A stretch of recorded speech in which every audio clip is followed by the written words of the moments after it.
Oke, assalamualaikum warahmatullahi wabarakatuh. Selamat datang di channel saya. Apa kabar teman-teman? Semoga kalian semua selalu diberikan kesehatan dan dilancarkan rezekinya. Nah, jadi pada video kali ini saya akan membahas ya tentang apa saja sih resikonya ketika kalian itu gagal bayar atau telat membayar di aplikasi pinjaman online KTA Kilat. Nah, kali ini kita akan bahas tuntas ya, karena saya sudah berbincang-bincang langsung dengan mantan debt collector dari aplikasi pinjaman online. Yang mana dia itu sudah berpengalaman dari berbagai macam aplikasi pinjaman online ya. Jadi pastikan kalian itu simak videonya mulai dari awal sampai akhir, supaya kalian itu benar-benar paham dengan apa yang disampaikan dan kalian itu tahu apa yang harus kalian lakukan ketika kalian itu gagal bayar atau telat membayar di aplikasi pinjaman online KTA Kilat. Nah, sebenarnya ini tidak hanya berlaku di aplikasi pinjaman online KTA Kilat saja ya, tetapi berlaku untuk semua jenis aplikasi pinjaman online. Itu caranya sama saja ketika kalian itu gagal bayar atau telat membayar di aplikasi pinjaman online. Oke, tapi sebelum kita lanjutkan, jika video ini bermanfaat, jangan lupa ya untuk bantu support channel ini dengan cara klik tombol like, komen, dan juga subscribe, serta klik tanda loncengnya agar kalian tahu jika ada video terbaru dari channel ini.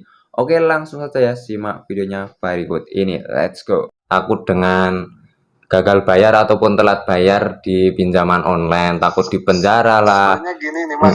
Boleh diceritakan Bang? Yang saya kasih tahu aja. Yang penting itu mental kita harus kuat. Kalau masalah memang di telepon, sebenarnya sih itu memang ya mau gimana lagi, karena nama pinjaman online itu kan ya kita nggak bisa tetap muka langsung, nggak bisa tanda tangan, otomatis kan pakai telepon. Kalau nggak telepon kan ke email, kalau nggak ke email ke WA gitu. Sebenarnya kalau misalkan memang OJK, kita yang dari OJK itu nggak bisa semua kontak, paling ya data yang memang yang dimasukin di situ gitu, misalkan teman atau kerabat, ya itu aja sih. Yang lain kita misalkan memang ada yang itu, yang lain nggak bisa. Terkecuali dulu pernah saya di dana bagus seperti itu, sebenarnya khawatir juga sih, makanya banyak yang memang konsumen ngerti kita sebar data, ya itu udah otomatis lunas sebenarnya. Ya kirimin aja screenshotan, sebenarnya masih nggak usah repot. Kalau ternyata memang di orang lain, misalkan ya teman kita, ternyata ini data kamu nih ada ke saya, ini nanyain, screenshot aja, screenshotin. Nah nanti tinggal kirimin ke ke kontak center yang memang misalkan data bagus atau apalah, kirimin ke situ, ya udah itu udah pasti dianggap lunas. Itu udah anggap lunas. Itu cara terakhir kita sebenarnya kayak gitu. Kalau misalkan ada lagi nih tiba-tiba kayak gini, siapin uangnya, kalau nggak saya lagi sekarang datang ke rumah, ini saya sekarang lagi menuju, itu bohong. Cuma gertakan kan emang ya mempunyai ya karakternya emang gitu, harus ada gertakan kan, cuma gitu ya. Iya betul.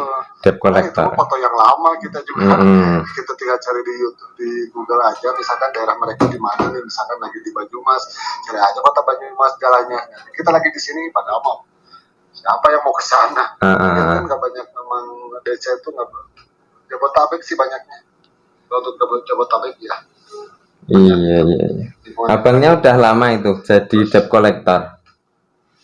Oh udah lama banget, saya udah sampai konsumen saya disuguhin sama golok juga pernah. Lama banget. Pahit manisnya, cuman saya risetnya yang dari ilegal tuh, aduh ngeri banget. Ini yang terutama juga memang ya, keselamatan saya juga sih sebenarnya. Kasihan juga lah gitu.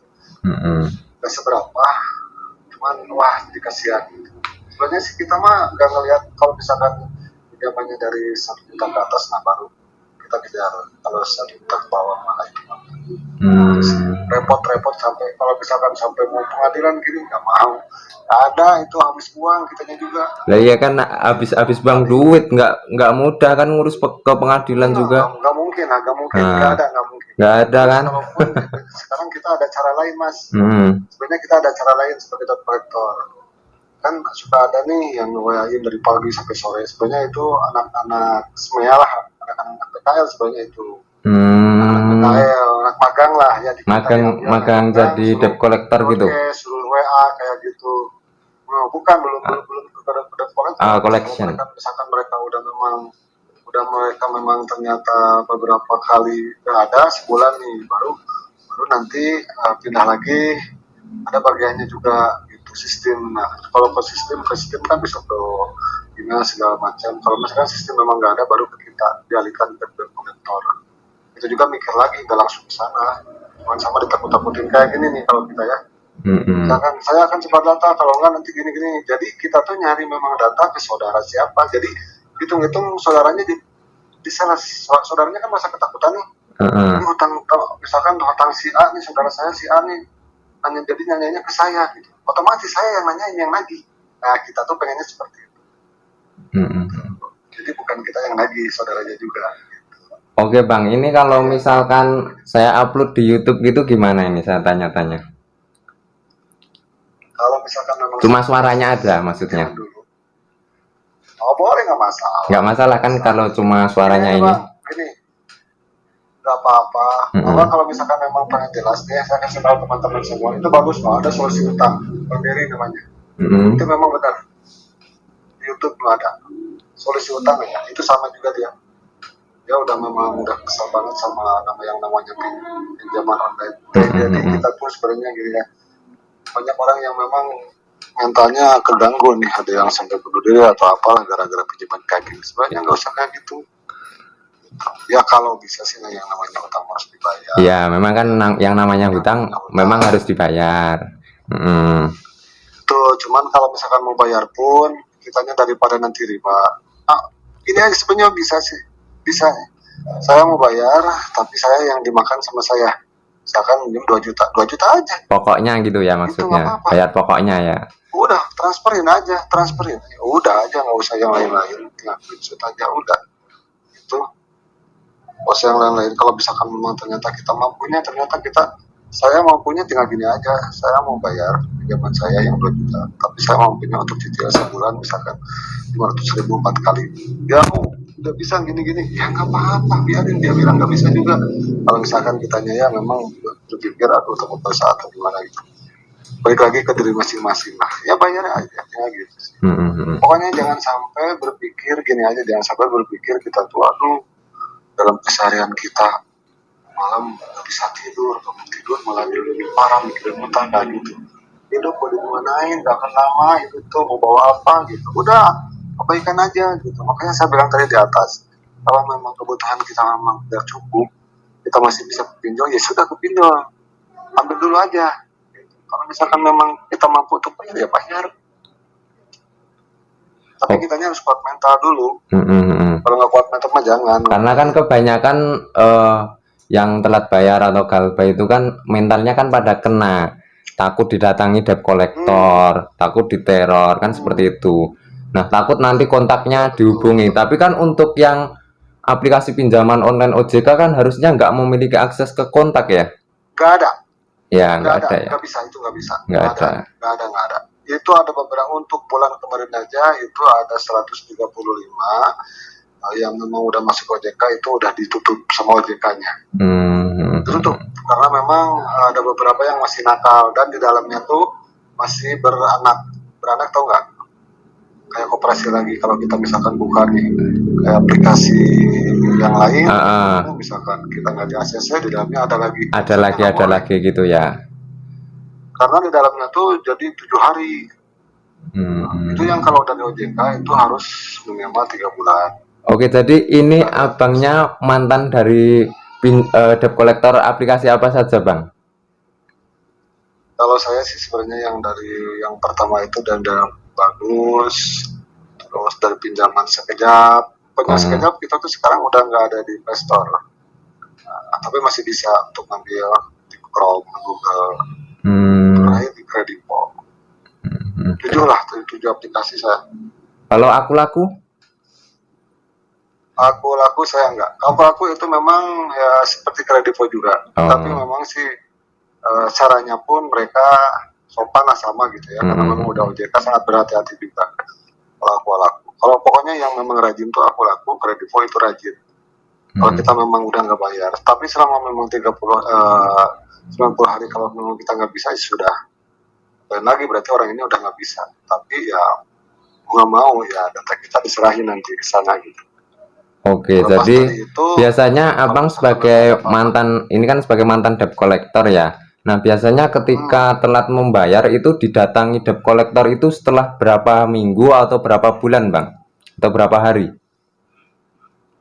Kalau misalkan memang, jadi gini, untuk yang di mana nih Kredivo?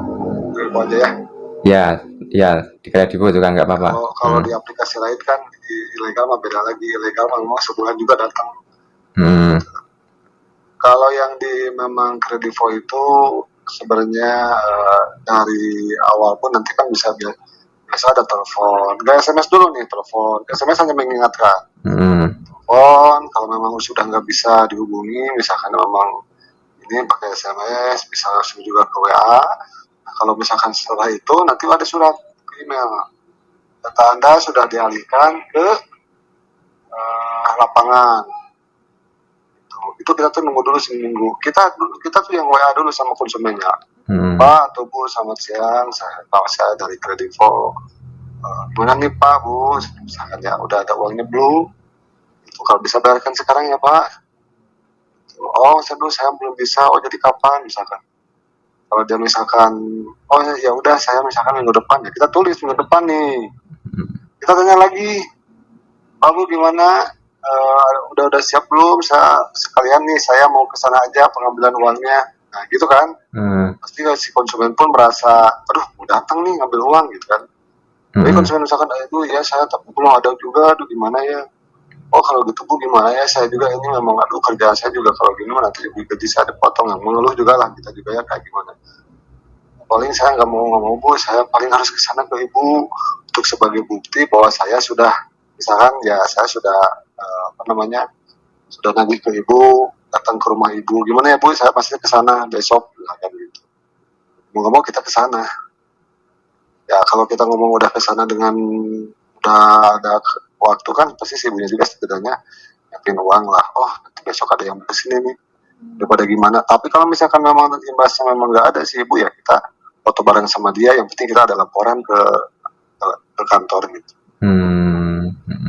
Gitu. Kalau misalkan memang ternyata saya nggak bisa nih ya dalam seminggu, nanti ada teman yang lain lagi coba lagi sama mereka. Ada lagi orang 3 kali ya sudah udah nggak bisa. Gitu ya. Itu dari mau udah 2 bulan lah, udah 2 bulan lebihan. Mau 3 bulan aja mau 90 harian. Gitu. Terakhir mau ke OJK. Oke, jadi berarti kalau misalkan debt collector datang itu nggak perlu takut ya harusnya. Nggak perlu takut ya. Takut. Sebenarnya gini aja nih, kita pun nggak boleh nanyain sampai ke tetangga misalkan gini, Bu, rumah ini kemana ya Bu? Misalkan, oh lagi nggak ada, Bapak dari mana? Nggak, saya Bu ini dari ini mau konfirmasi aja Bu. Kita nggak boleh mau nagih hutang, nggak boleh. Misalkan si Bapak ini punya hutang Bu, tolong ya Bu bilangin, wah itu udah nggak bisa. Karena kan itu udah menyalahi aturan kan harusnya. Ya nyalahin aturan itu. Iya. Nyalahin aturan. Kalaupun gini aja Mas, yang penting kalaupun misalkan memang ada yang seperti itu, sampai misalkan saya mau lapor nih sama RT, kepala desa, atau nanti ada harta yang di sana saya ambil, kalau ngomong sampai gitu, kirain aja videoin, datang aja ke OJK, udah langsung ditutup, udah lunas hutangnya, gitu. Akhirnya yang disalahin dikeluarin. Saya dulu pernah kayak gitu, makanya dari sekejap saya dikeluarin. Karena memang saya awalnya kasar kayak gitu. Karena memang ada yang melapor ke OJK. Kita juga sangat hati-hati sebenarnya gitu untuk masalah itu. Intinya sih mental pasti kena, tapi ya sebenarnya sih kalau di penjara kan takut ada yang tanya juga gimana kalau di penjara kan sesuai dengan undang-undang kan nggak ada ya, nggak bisa ya. Nggak bisa, nggak ada. Ada yang sampai kayak gitu. Pikir lagi kita juga mau utangnya berapa sampai kayak gitu, wah repot.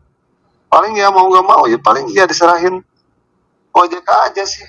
Ya mungkin dia masalah nggak bisa ngambil uang, nggak bisa pinjaman kemana-mana, itu aja sih.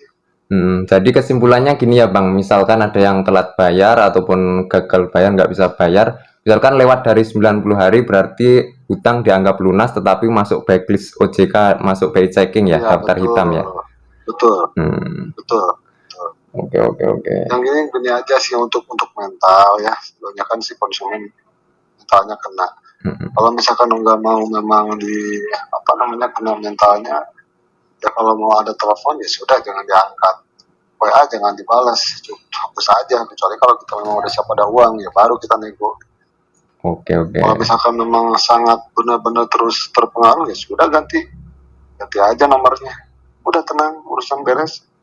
Saya lagi nggak usah takut misalkan sebar data gimana. Enggak lah. Sekarang apalagi sangat hati-hati. Jangan takut aja sih. Yang sebenarnya yang ya apa ya yang dikhawatirkan ya itu sih mental pasti. Mental. Kalau udah kena udah. Itu aja sih paling. Oke, tapi Bapak mungkin itu aja dulu ya, saya mau asar dulu nih. Oke, baik Mas. Terima kasih ya Mas untuk infonya. Ini saya izin upload ke YouTube ya, semoga bisa mengedukasi banyak orang. Nama YouTube-nya apa nanti tulisin aja ya. Oke, siap Bang. Terima kasih. Assalamualaikum. Oke, siap. Ayo, siap. Waalaikumsalam warahmatullahi. Oke, jadi seperti itu ya teman-teman untuk perbincangan saya dengan mantan debt collector. Sebagaimana untuk kesimpulannya, buat teman-teman yang mungkin telat membayar atau gagal bayar, tidak bisa membayar di aplikasi pinjaman online manapun, kalian itu tidak perlu takut teman-teman. Ya, jadi kalian tidak perlu takut. Yang terpenting kalian itu tahu aturannya seperti apa, sebagaimana telah diatur ya dalam Undang-Undang Nomor 39 Tahun 1999, Pasal 19 Ayat 2, sebagaimana telah diatur tidak seorang pun atas putusan pengadilan boleh dipidana penjara atau kurungan berdasarkan atas alasan ketidakmampuan memenuhi suatu kewajiban dalam perjanjian. Nah, jadi kalian itu tidak akan bisa dipenjara karena tidak mampu atau belum mampu membayar hutang, teman-teman. Jadi seperti itu. Nah, sesuai dengan aturan OJK, sebenarnya ketika sudah melewati 90 hari itu konsumen tidak boleh dikejar-kejar ya, tidak boleh dikejar-kejar dan itu sudah dianggap lunas hutangnya. Nah, tetapi kalian akan masuk ke slip OJK, kalian masuk daftar hitam BI Checking, kalian tidak akan bisa pinjam lagi di platform manapun. Tetapi yang namanya hutang harus dibayar ya teman-teman. Nah, ketika kalian itu ingin membayar, kalian cukup bayar pokoknya saja. Kalian hutang berapa? Nah, kalian lunasi pokoknya saja, nggak perlu bayar bunganya. Kalian bisa negosiasi dengan pihak pinjaman online-nya. Jadi seperti itu. Nah, ketika kalian itu diteror, cara mengatasinya bagaimana? Misalkan dihubungi terus. Nah, cara mengatasinya ketika kalian itu diteror, yang terpenting kalian itu memberikan jawaban ya, bahasanya ketika nanti sudah ada akan saya bayar Pak. Jadi kalian nggak perlu memberikan janji-janji ya, jangan sampai kalian itu memberikan janji-janji. Nah, cukup memberikan jawaban dan kalian itu jangan langsung menghilang. Yang terpenting kalian sudah memberikan jawaban. Ketika masih meneror terus, kalian bisa matikan handphone ataupun ganti nomor. Nah, misalkan debt collector datang ke rumah bagaimana? Nah, misalkan debt collector itu datang ke rumah, kalian nggak perlu takut juga teman-teman. Yang terpenting kalian tahu aturannya seperti apa. Yang pertama kalian bisa tanyakan surat tugasnya, identitasnya. Nah, misalkan debt collector itu menggertak, kalian harus bayar hari itu juga. Nah, kalian nggak perlu memaksa, misalkan belum ada ya kalian nggak perlu memaksa ya. Jadi kalian itu jangan sampai gali lubang tutup lubang. Misalkan belum ada ya jawab saja untuk saat ini belum bisa membayar. Nanti kalau sudah ada akan saya bayar, seperti itu. Nah, misalkan kalian itu ingin melunasi pokoknya saja hutangnya, ingin melunasi hutangnya, kalian bayar pokoknya saja ya, nggak perlu bayar bunganya, kalian bisa negosiasi. Kemudian misalkan debt collectornya itu mengancam akan sebar data, itu sudah ada pasalnya juga teman-teman. Kemudian misalkan akan menyita barang, itu juga sudah ada pasalnya juga. Kemudian misalkan bertindak anarkis, itu juga sudah ada pasalnya juga. Misalkan sampai membawa RT lah, inilah, nah itu juga sudah ada pasalnya juga. Semua itu sudah menyalahi aturan teman-teman. Kalian bisa videokan saja ketika debt collector tersebut sudah menyalahi aturan, tidak bekerja sesuai dengan SOP. Jadi seperti itu. Nah, untuk teman-teman yang saat ini masih mempunyai pinjaman ya, semoga kalian selalu diberikan kesehatan dan dilancarkan rezekinya, segera terbebas hutangnya, dan kalian segera menjauhlah dari pinjaman yang berbunga ya teman-teman. Jadi kalian menjauhlah dari pinjaman online maupun pinjaman offline yang berbunga. Lebih baik kalian itu pinjam ke saudara yang tanpa bunga. Oke, jadi untuk video kali ini cukup sekian ya, semoga bisa bermanfaat. Kurang lebihnya mohon maaf, terima kasih. Wassalamualaikum warahmatullahi wabarakatuh.